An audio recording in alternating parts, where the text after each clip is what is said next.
সবাইকে স্বাগত জানাচ্ছি এটিএন বাংলার নিয়মিত আয়োজন ATN business and finance powered by Dhaka bank limited. দর্শক, আপনাদের সাথে আছি আমি অর্পা হাসান। দর্শক, আপনারা যেমনটা জানেন 2024-25 অর্থ বছরের বাজেট কিন্তু ঘোষণা করা হবে বেলা 3টার সময়, এবং এবারের বাজেট আমরা জানি 7,97,000 কোটি টাকা। আজকে আমাদের আলোচনার বিষয়বস্তু রেখেছি অর্থনৈতিক সংকট উত্তরণের বাজেট 2024-25। এই বিষয়ে বিস্তারিত আলোচনায় যাব, তার আগে দেখে আসবো একটি প্রতিবেদন।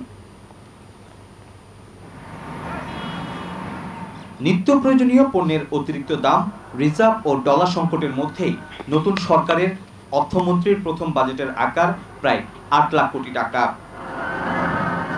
চলতি অর্থ বছরের বাজেটের চেয়ে 11.5 ভাগ বাড়িয়ে নতুন বাজেটে 5,45,000 কোটি টাকার রাজস্বের মধ্যে এনবিআরকে 4,80,000 কোটি টাকা আদায় করতে হবে।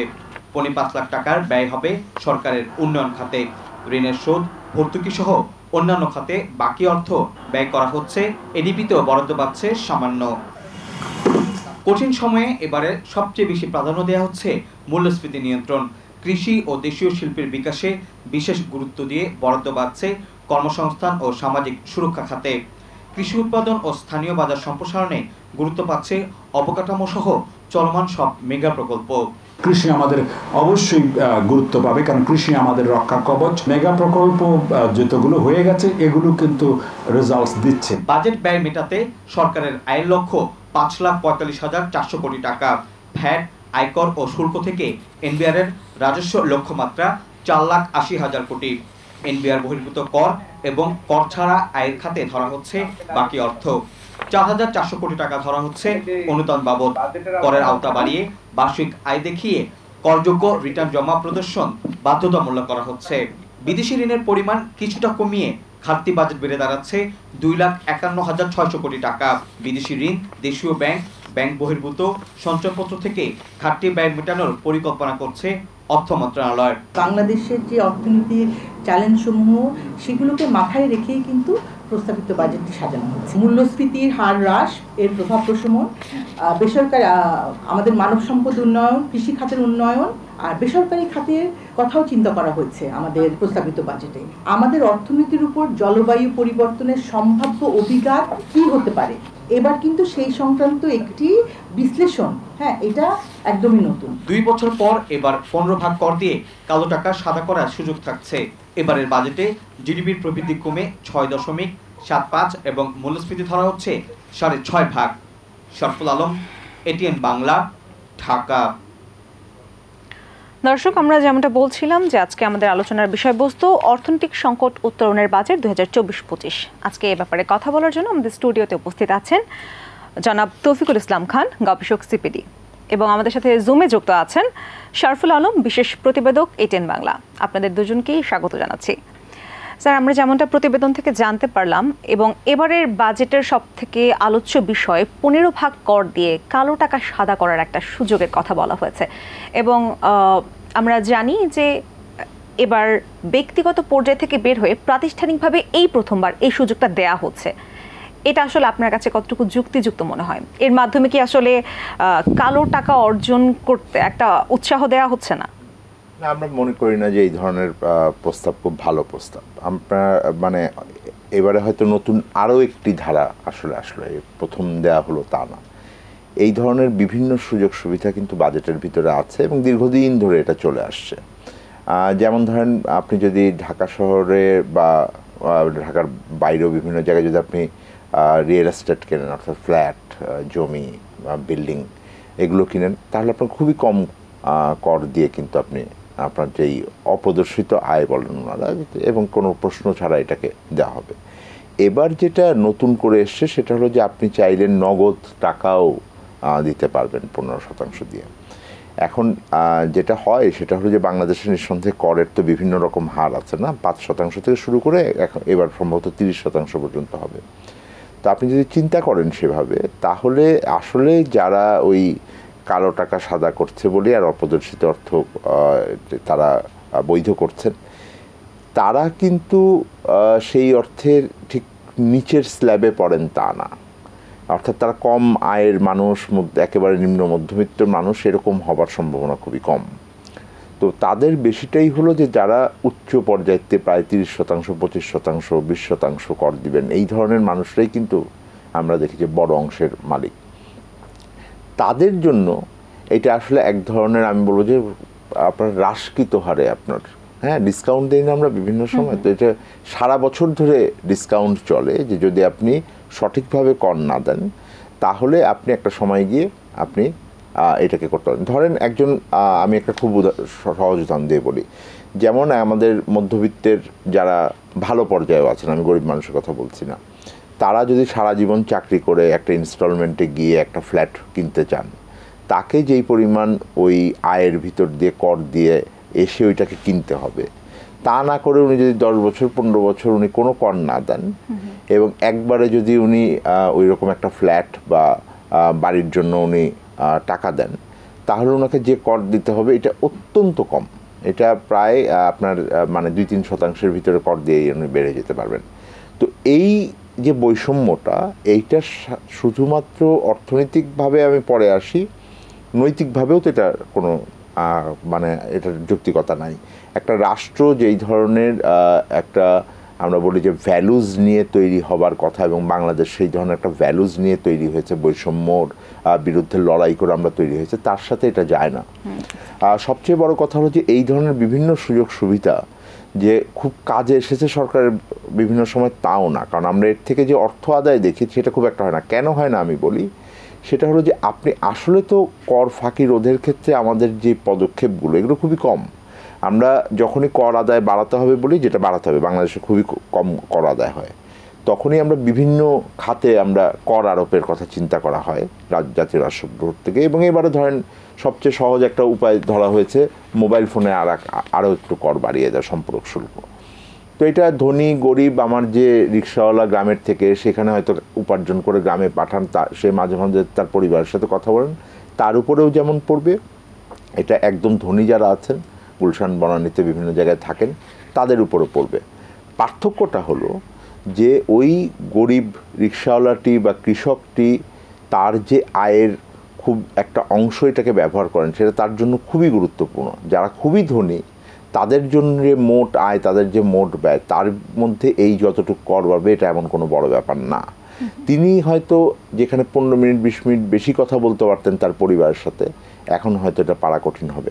কিন্তু কর ফাঁকি রোধের ক্ষেত্রে যদি আপনি দেখেন, তাহলে কর ফাঁকি রোধের ক্ষেত্রে, টাকা পাচারের ক্ষেত্রে, হুন্ডিকে আটকানোর ক্ষেত্রে আর সেই ধরনের কোনো পদক্ষেপ এখনও পর্যন্ত বাজেটে যত কিছু আমরা সংবাদপত্রে দেখেছি তার ভিতরে বড় কোনো পদক্ষেপের কথা আমরা এখনও শুনিনি। বাজেটটা হয়তো পেশ করা হলে আমাদের চোখ থাকবে সেই দিকে যে সেই ধরনের কোন পদক্ষেপ সরকার এবার প্রস্তাব করছেন। ধন্যবাদ স্যার আপনাকে। শারফুল, আমি আপনার কাছে আসি, স্যারের কথা ধরে আপনাকে একটা প্রশ্ন করি, যেটা হচ্ছে এবারের বাজেটের ঘাটতিও কিন্তু বড় একটা অঙ্ক, হ্যাঁ, প্রায় 2,55,000 কোটি টাকা, এবং প্রত্যেক বছরই দেখা যায় যে এরকম ধরনের বড় একটা অঙ্কের ঘাটতি রয়ে যায়। তো এই ঘাটতিটা পূরণের জন্য, এই ঘাটতিটা যাতে দেশ ফেস না করে, এটার জন্য আসলে কি কি পদক্ষেপ নেওয়া হচ্ছে বলে আপনি জানতে পেরেছেন? দেখুন, ঘাটতি বাজেট তো আমরা সরকার সবসময় দেশি বিদেশি ঋণ নিয়ে পূরণ করে থাকে। এই বছরও কিন্তু তার ব্যতিক্রম হয়নি। আমরা যেটা জানতে পেরেছি যে বিদেশি ঋণ নেওয়া হচ্ছে এবং দেশি বিভিন্ন ব্যাংক, সঞ্চয়পত্র এবং সরকারের যে অন্যান্য টাকা নেওয়ার যে উৎস, ঋণ করার যে উৎস, সেখান থেকে কিন্তু এবার এই ঘাটতি বাজেটটা পূরণ করা হচ্ছে এই দুইটা খাত থেকে। তবে আমার কাছে যেটা মনে হচ্ছে যে এবারের বাজেটে ঘাটতি বাজেট মেটার জন্য বিদেশি যে পরিমাণ ঋণ আগে নেওয়া হতো সেটা কিছুটা সংখ্যা হয়তো কমতে পারে, হয়তো 90,000 কোটি টাকার আশেপাশে থাকতে পারে এবার বাজেটের বিদেশি ঋণের পরিমাণটা বাজেট ঘাটতিটা পূরণের জন্য। আমি একটু তৌফিক ভাইয়ের সাথে যোগ করতে চাই, 2 বছর আগে কিন্তু অ্যামনেস্টি দিয়ে আপনার কর দিয়ে কালো টাকা সাদা করার সুযোগ ছিল, কিন্তু তার কিন্তু খুব একটা ইতিবাচক প্রভাব কিন্তু আমরা অর্থনীতিতে দেখি নাই। রাজস্ব বোর্ডের যে তথ্য তাতে মনে হচ্ছে যে আমি যদি ভুল না করি 5,000 কোটি টাকার মতো কালো টাকা সাদা করার সুযোগ 2 বছরের আগে জমা হয়েছে, কিন্তু সেটা আসলে যে পরিমাণ সরকার চাচ্ছিল সেই তুলনায় কিন্তু খুব বেশি সাড়া পায়নি। এই বছরে যে 15 ভাগ কর দিয়ে কালো টাকা সাদা করার যে সুযোগ আসছে, সেটা কতটুকু আসলে প্রণোদনা দিয়ে কতটুকু রাজস্ব আহরণ বাড়ানো যাবে অথবা সরকারের আয় বাড়ানো যাবে, এটা কিন্তু এবারও প্রশ্ন থেকেই যায়। ধন্যবাদ শরফুল আপনাকে। স্যার, এই যে ঘাটতিটা পূরণের জন্য বৈদেশিক যে ঋণ এবং সেইটা শোধ করার জন্য আবার যখন মানে আমাদের উপরে একটা এফেক্ট পড়ছে অর্থনৈতিক বাজারে, আমরা যদি বলি তাহলে সেটা খুব বড় একটা ক্ষতি করছে সাধারণ জনগণের। এই ব্যাপারে আপনার কি মতামত? ঘাটতি মানে বাজেট, আমাদের উন্নয়নশীল দেশে ঘাটতি বাজেট থাকবে, এটা খুব স্বাভাবিক, এবং এটার জন্য ঋণ করতে হবে, এটাও খুবই স্বাভাবিক। সমস্যাটা হলো যে যখন আপনি ঘাটতি বাজেটটা কেন করেন? ঘাটতি বাজেটটা আপনার করার কথা হলো যে আমার এই টাকাটা দিয়ে আমি আমার উন্নয়নে বিনিয়োগ করব এবং সেই উন্নয়নের মাধ্যমে আমার দেশের উন্নতি হবে এবং আমার ঋণ পরিষেবা করার ক্ষমতা বাড়বে।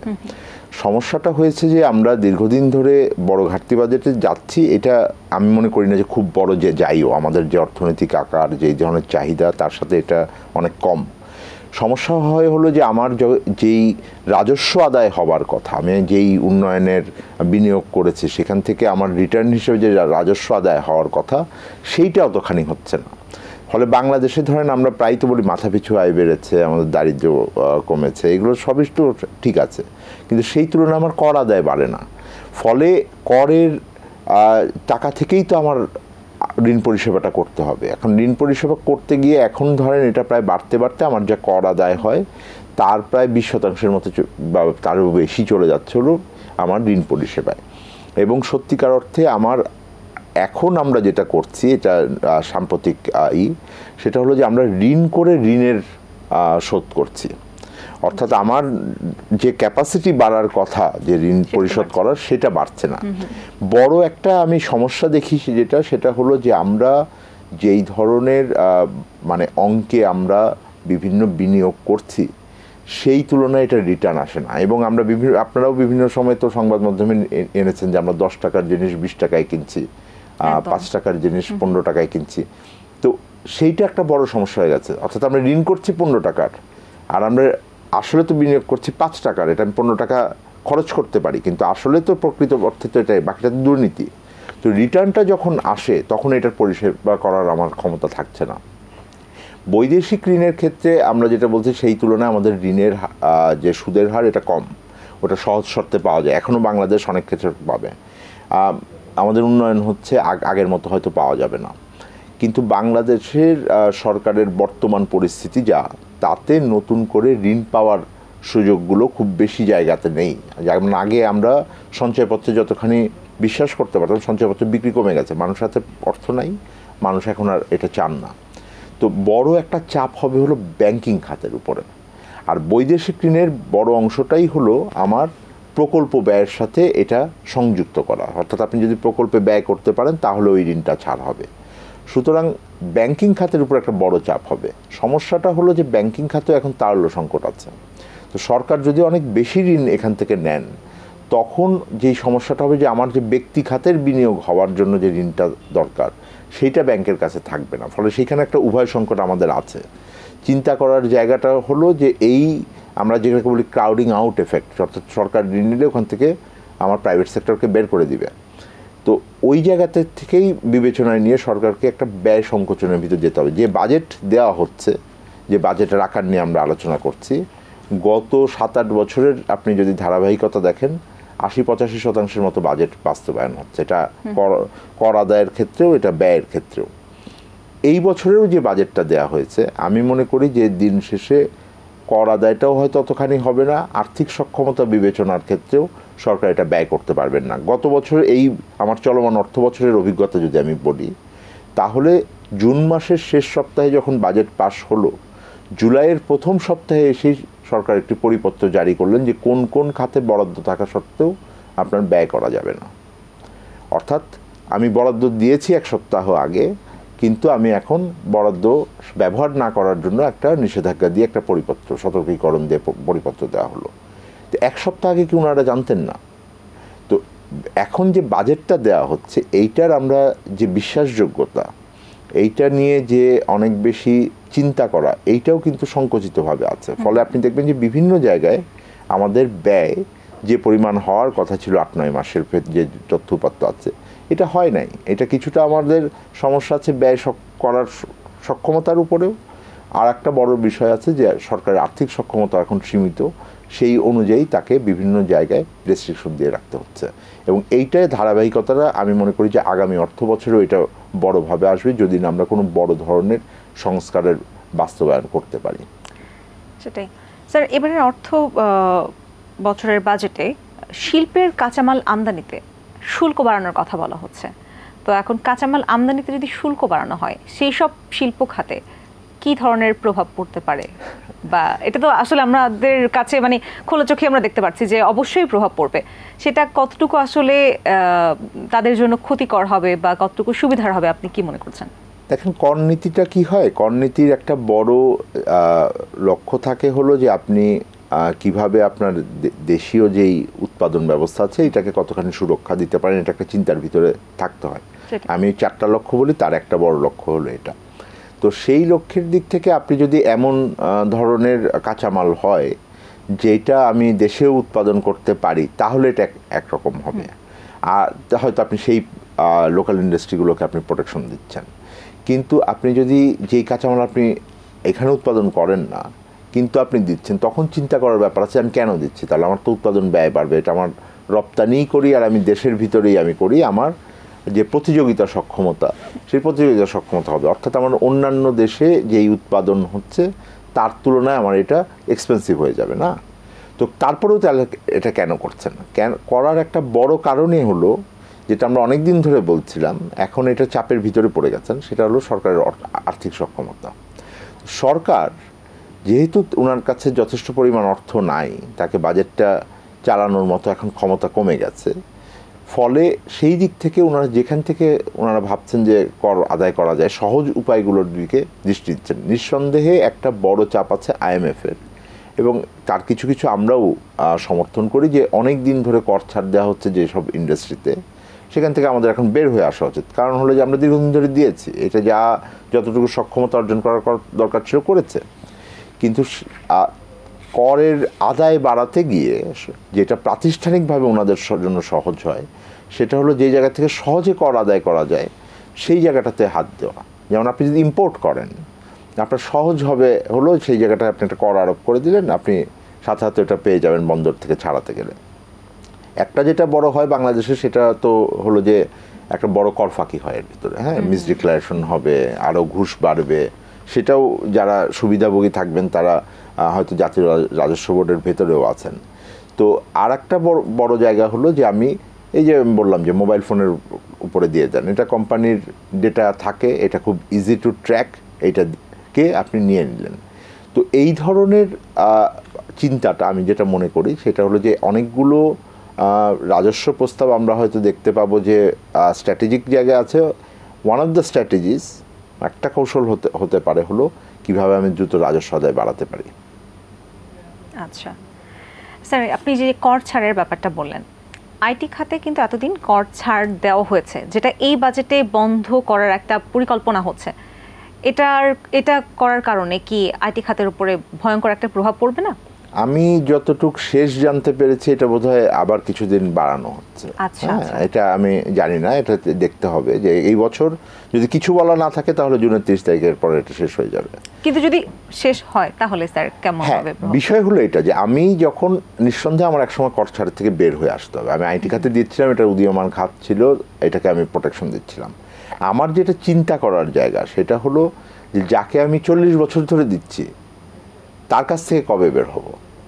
আইটি খাত তো গত ধরেন 20 বছরে একটা বড় আকারে হয়তো তৈরি হচ্ছে, এখানে ইনভেস্টমেন্ট হচ্ছে না হচ্ছে, তখন এটাকে হলো রিলেটিভ কম্প্যারিজনের ভিতরে যায় যে আমি আমার ইনভেস্টমেন্টটার জন্য আমি কোথায় ছাড় দিচ্ছি। যেমন এক সময় আমরা সব জায়গাতে কিন্তু কর ছাড় দিতাম ইন্ডাস্ট্রির জন্য, তারপরে এটা বলা হলো যে না, ঢাকা, নারায়ণগঞ্জ বা গাজীপুর যেখানে অলরেডি অনেক ইন্ডাস্ট্রি হয়েছে, এটার জন্য আমি আর ওই ট্যাক্স হলিডে বলি আমরা, কর অবকাশ, সেটা আর দিব না।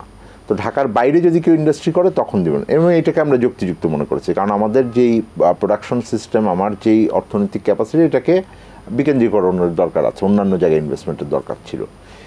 সেই জায়গায় একই রকমভাবে আইটি সেক্টরের উপরেও যে আপনার যেই ইনভেস্টমেন্টগুলো আছে সেই ইনভেস্টমেন্টগুলোর একটা প্রেডিক্টেবিলিটি থাকতে হবে যে কবের ভিতরে এটা যেতে হবে। অনন্তকাল ধরে কোনো জায়গায় কর ছাড় দেওয়া ঠিক না, কারণ আপনি স্বাভাবিকভাবে চিন্তা করেন সেটা হলো যে যারা অন্যান্য জায়গায় আয় করছেন বা বিকাশ করছেন তারা তো কর দিচ্ছেন, তো এই জায়গায় যদি কর ছাড় আপনি দেন তার অর্থ হলো যে আপনি ধারণা করছেন ওই কর ছাড়টা দিলে ওনারা আরও পুনর্বিনিয়োগ করবেন। সুতরাং সেইটা একটা সময়কাল পর্যন্ত ঠিক আছে, কিন্তু আমরা আমার দেশের ভিতরে যেমন তৈরি পোশাকের ক্ষেত্রে আমি জানি রপ্তানিমুখী তৈরি পোশাক এটা দীর্ঘদিন ধরে আমরা কর ছাড় দিয়েছি, তারপরে কিছুটা কর আরোপ করেছি, সেটাও কম, সেটা একজন অন্যান্য পেশার ভিতরেও যারা আছেন ব্যক্তি খাতে তাদের থেকেও কম কর দেওয়া হচ্ছে। সুতরাং এই ধরনের একটা জায়গায় তো অ্যাডাল্ট হতে হবে, না হলে কি হচ্ছে আপনি যদি কর আদায় না করতে পারেন, এই যে বর্তমান পরিস্থিতির ভিতরে পড়ে গেছেন, তো ওইটা বিভিন্ন যেই সাধারণ মানুষ আছে তাদের উপরে পরোক্ষ কর দিয়ে এটাকে তোলা হবে, যারা অলরেডি করের আওতার ভিতরে আছেন তাকে আরও জোর করে তার থেকে কর আদায় করা হবে। সুতরাং আর্থিক সক্ষমতা সরকারের বাড়াতে না পারলে আমার উন্নয়নের জায়গায় আসবে না। শেষ কথাটা বলে শেষ করছি, সেটা হলো যে একই সাথে যেটা গুরুত্বপূর্ণ সেটা হলো করের টাকা যদি আমি ঠিকমতো ব্যবহার করতে না পারি, যারা কর দিচ্ছেন তারা উৎসাহ বোধ করবেন না। অর্থাৎ আমি যদি দেখি আমার করের টাকায় দিলে আমার রাস্তাঘাট ভালো থাকছে, আমি ভালো বিদ্যুৎ পাচ্ছি, শিক্ষায় আমি ভালো করছি, স্বাস্থ্যে ভালো করছি, আমার কর দেওয়ার উৎসাহ থাকবে, না হলে আমার উৎসাহ থাকবে না। ধন্যবাদ স্যার, আলোচনায় ফিরবো। দর্শক এই পর্যায়ে নিয়ে নিচ্ছি ছোট্ট একটা বিরতি, ফিরছি কিছুক্ষণ পরেই, সাথেই থাকুন। বিরতির পর আর একবার ফিরে আসলাম আমাদের নিয়মিত আয়োজন ইটিএন বিজনেস অ্যান্ড ফিনান্সে। দর্শক কথা বলছিলাম এবারের বাজেট নিয়ে। বলা হচ্ছে 2024-25 অর্থ বছরের বাজেটে মধ্যবিত্তদের জন্য বেশ সুযোগ সুবিধা রাখা হয়েছে। এই সংক্রান্ত একটি বক্তব্য দিয়েছেন অর্থমন্ত্রী, চলুন দেখে আসি। যতদূর সম্ভব আমরা চেষ্টা করেছি। দেখেন আমরা টোটাল বাজেট তো কমিয়ে দিয়েছি, কারণ শুধু শুধু বেশি করে লাভ নাই। যত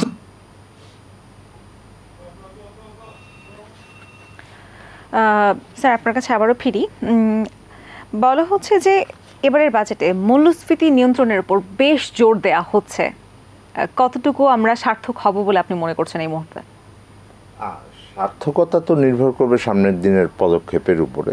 আমি বাজেটের প্রস্তাবনা আমি এই ব্যাপারে কোনো আমার সন্দেহ নাই যে বাজেটের যে বক্তৃতাটা আসবে সেখানে আমি নিশ্চিত যে মোটামুটি যে অর্থমন্ত্রী এই বিষয়ে তার সর্বাধিক গুরুত্বের অন্যতম জায়গা হিসেবে উনি এটাকে চিহ্নিত করবেন।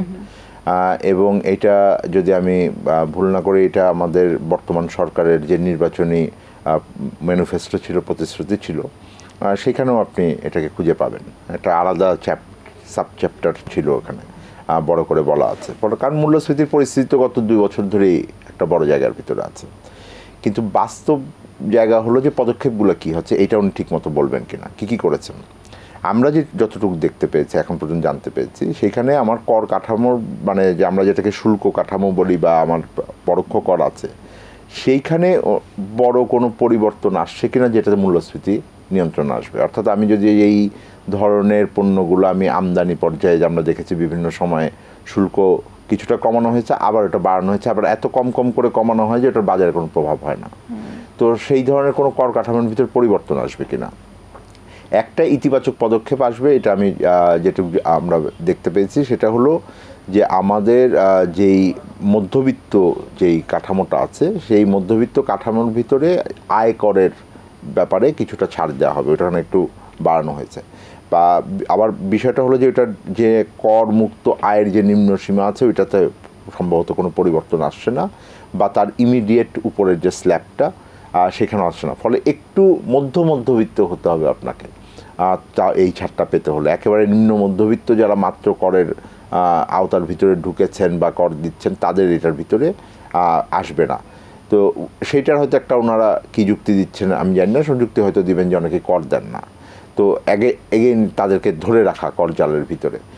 আমার এই ব্যাপারে আগ্রহ হলো যে একটু উচ্চ পর্যায়ে যারা করের মানুষ আছেন, আওতার বাইরে আছেন, ঢাকা, চট্টগ্রাম বিভিন্ন জায়গায় ফ্ল্যাট, বাড়ি, বিভিন্ন সম্পদের মালিক আছেন, তাদেরকে ওই জালের ভিতরে আনার চেষ্টা করাটা ভালো।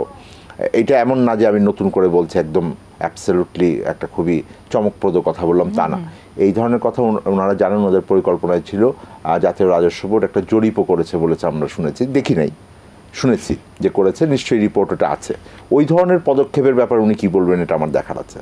মূল্যস্ফীতির আরেকটা জায়গা হলো যে সামাজিক নিরাপত্তা খাতে কীরকম বরাদ্দ পাচ্ছে। সামাজিক নিরাপত্তা খাতে বরাদ্দ হয়তো কিছুটা বাড়বে, এইটা আমরা যতটুকু আমি পত্রপত্রিকায় দেখেছি। একটু ভালো করে দেখতে হবে, কারণ এখানে একটা শুভঙ্করের ফাঁকি থাকে, একটা বড় অংশই এটার ভিতরে এমন ধরনের প্রোগ্রাম থাকে যেটা আসলে ঠিক সামাজিক নিরাপত্তা বলা যায় না। বিভিন্ন বিল্ডিং টিল্ডিং বানানো ওখানে ঢুকিয়ে দেওয়া হয়, আবার সরকারি কর্মকর্তাদের যে পেনশন সেইটা ওটার ভিতরে ঢুকাই দেওয়া হয়। তো আর কি এখানে ঢুকাবে, আবার এখন তো নতুন করে যেহেতু আমার মানে সার্বজনীন পেনশন স্কিম আছে, ওই ধরনের জায়গাগুলোর কিছু এখানে চলে আসছে কিনা এইটা দেখা দরকার। ফলে সরাসরি মূল্যস্ফীতিকে নিয়ন্ত্রণের জায়গা থেকে বরাদ্দ কতখানি থাকবে আমি জানি না। কৃষিতে বরাদ্দ যদি আপনাদের রিপোর্টে এসছে যে বাড়বে, আমি যতটুকু দেখেছি আর 2-3 ঘন্টা পরে আরও অফিসিয়াল ডকুমেন্ট দেখলে কনফার্ম হওয়া যাবে, সেটা হলো কৃষি মন্ত্রণালয়ের বরাদ্দ কমেছে। আর সার্বিকভাবে কৃষি সেক্টরে যে আমরা 4টা মন্ত্রণালয়ের কথা বলি, 4-5টা মন্ত্রণালয়ের কথা বলি, তাদেরও বরাদ্দ কমেছে, সেক্টর হিসেবে কৃষির বরাদ্দ কমেছে। সুতরাং ঠিক অনেক গুরুত্ব এসছে কৃষির ক্ষেত্রে, উৎপাদনের ক্ষেত্রে, বা এটার যে আমরা ভর্তুকি দিচ্ছি সেইটার ক্ষেত্রে যেন আমার উৎপাদন ব্যয় কমে এসে এটা সরবরাহ বাড়ে। এই ধরনের পদক্ষেপ আমি ঠিক নিশ্চিত নই এখন, আমি যেহেতু সম্পূর্ণটা দেখিনি বলা কঠিন হবে। আর কি পদক্ষেপ হতে পারে মূল্যস্ফীতি নিয়ন্ত্রণের ক্ষেত্রে? বাজেটের বাইরে বড় মূল্যস্ফীতির দুটো জায়গা আছে, একটা হলো মুদ্রানীতিতে সংকোচনমূলক জায়গায় যাওয়া, সেটা ওনারা গিয়েছেন, এটা সময় নেয় করতে। যেটা খুব জরুরি দরকার, এইটা বাজেটে দেখেন কি বলে আর কি আপনারা এবং যারা দর্শক আছেন তা দেখবেন, সেটা হলো এই যে বিভিন্ন সময় আমরা সিন্ডিকেটের কথা বলি, জোর করে দাম বাড়ানোর কথা বলি, এবং সেইটার আমরা প্রমাণও এখন সরকারি প্রতিষ্ঠান বিভিন্ন জায়গায় পেয়েছেন। এইটাকে রোধ করার জন্য উনি কী করবেন সেটা উনি বলছেন কিনা। এই যে বিভিন্ন সময় আমার আমদানি রেস্ট্রিকশন দিয়ে বড় বড় কোম্পানিগুলোর শেয়ার মোট আমদানি আর ক্ষেত্রে যে বাড়িয়ে দেওয়া হলো, তাদের নিয়ন্ত্রণ আরও জোরালো করা হলো, সেইটা রোধ করার ক্ষেত্রে উনি কোনো পদক্ষেপের কথা বলবেন কিনা, সেই বিষয়গুলো মার্কেট মনিটরিংয়ের ক্ষেত্রে বলবেন কিনা, এইগুলোর আমার মনে হয় যে একটা বড় মানে লক্ষ্য থাকবে যে বিচার করার জন্য যে মূল্যস্ফীতি কমানোর জন্য আসলে কি কি পদক্ষেপ আসছে। স্যার অসংখ্য ধন্যবাদ আপনাকে। শারফুল, আপনার কাছে একটু ছোট্ট করে জানতে চাই যে অপচয় কমিয়ে বাজেট ঘাটতি রোধের যে প্রস্তাব রাখা এবার হচ্ছে, সেটা আসলে কোন কোন খাত থেকে এই অপচয়টা রোধ করা হবে বলে মনে করছেন? দেখুন, সরকারের যে বার্ষিক আয় ব্যয়ের ক্ষেত্রে অপচয়ের কথা যেটি সকালবেলা আজকে কিন্তু কিছুটা ইঙ্গিত দিয়েছেন অর্থমন্ত্রী আবুল হাসান মাহমুদ আলী। তিনি বলছিলেন যে আমরা এবার বড় বাজেট করিনি, কারণ আমরা চাচ্ছি যে বাজেটের আকারটা কিছুটা ছোট হলেও যাতে সাধারণ মানুষকে স্বস্তি দেওয়া যায়। উনি আসলে যেটা বোঝাতে চেয়েছেন যে সরকারের যেসব প্রকল্পগুলো আছে যেগুলো একবারে সাধারণ মানুষের উপকারে সরাসরি আসে না, এই ধরনের প্রকল্পে হয়তো উনি কিছুটা বাজেট বরাদ্দ কমাতে পারেন। অন্যদিকে উনি হয়তো এটা বলার চেষ্টা করছেন যে যে ধরনের নিত্য প্রয়োজনীয় পণ্যগুলো আমদানি নির্ভর, সেখানে হয়তো সরকারের কিছু প্রণোদনা এবং কর ছাড়ের একটা সুবিধা থাকতে পারে, তাতে করে যাতে সাধারণ মানুষ, একদম প্রান্তিক মানুষ যাতে আমদানি নির্ভর যে নিত্য প্রয়োজনীয় পণ্যগুলো আছে, অর্থাৎ চাল, ডাল, লবণ, তেল, এই ধরনের পণ্যটা যাতে সহজে মানুষ কিনতে পারে, তাদের ক্রয় ক্ষমতার মধ্যে থাকে, সেই ধরনের কিন্তু তিনি তার বক্তব্যে বলার চেষ্টা করছেন। আরেকটা অপচয়ের যে দিকগুলো আছে, আপনারা জানেন যে এবার কিন্তু চলমান যে মেগা প্রকল্পগুলো আছে, গত অর্থ বছর বা তার আগের অর্থ বছরগুলোতে কিন্তু চলমান মেগা প্রকল্পগুলোতে বাজেট বরাদ্দটা বেশি ছিল। এবার কিন্তু আগের মতো সে হারে এইসব জায়গায় এইসব মেগা প্রকল্পে কিন্তু তেমন বাজেট বরাদ্দ পাচ্ছে না, বরং কিছু কিছু ক্ষেত্রে মেগা প্রকল্পের কিছু কিছু প্রকল্পে কিন্তু বরাদ্দটা আগের থেকে কিছুটা কমছে। এবং সরকারের মধ্যে সুশাসন এবং যে তার কর জাল আছে, সরকারের যে ব্যয়গুলো আছে যেগুলো একদম অত্যাবশ্যকীয় নয়, এই ধরনের ব্যয়গুলো কিন্তু সরকার চাচ্ছে যে কিছুটা লাগাম টেনে ধরার জন্য। যেসব কাজ বাজেট ধরনের প্রকল্প না করলেই নয়, সেই ধরনের কাজগুলো কিন্তু এই বছরের আমরা বাজেট পরিকল্পনা হয়তো দেখতে পাবো না, যেটি এর আগেও কিন্তু আমাদেরকে পরিকল্পনা মন্ত্রণালয় থেকে একনিক সভা পরবর্তী সংবাদ সম্মেলনে কিন্তু মন্ত্রী জানিয়েছিলেন, পরিকল্পনা মন্ত্রী জানিয়েছিলেন যে এবছর শুধুমাত্র যেগুলো শারফুল, আপনাকে অসংখ্য ধন্যবাদ। শারফুল, আমাদের অনুষ্ঠানের সময় শেষ হয়ে গিয়েছে, মানে প্রায় শেষ হয়ে গিয়েছে, এখন শেষ করতে হবে। আপনাকে অসংখ্য ধন্যবাদ স্যার, আপনাকে অসংখ্য ধন্যবাদ আমাদের আলোচনায় আজকে যুক্ত হওয়ার জন্য। দর্শক, এই ছিল আমাদের আজকের আলোচনায়। আমাদের সকলের এখন চোখ থাকবে বেলা 3টায় টেলিভিশন স্ক্রিনে। বাজেট আসলেই কেমন হতে চলেছে, কোন কোন খাতের বরাদ্দ কেমন হবে, সেটা আমরা বিস্তারিত জানতে পারবো বেলা 3টায়। সবাই ভালো থাকবেন, সুস্থ থাকবেন, দেখা হবে পরবর্তী পর্বে। সবাই ভালো থাকবেন, ধন্যবাদ।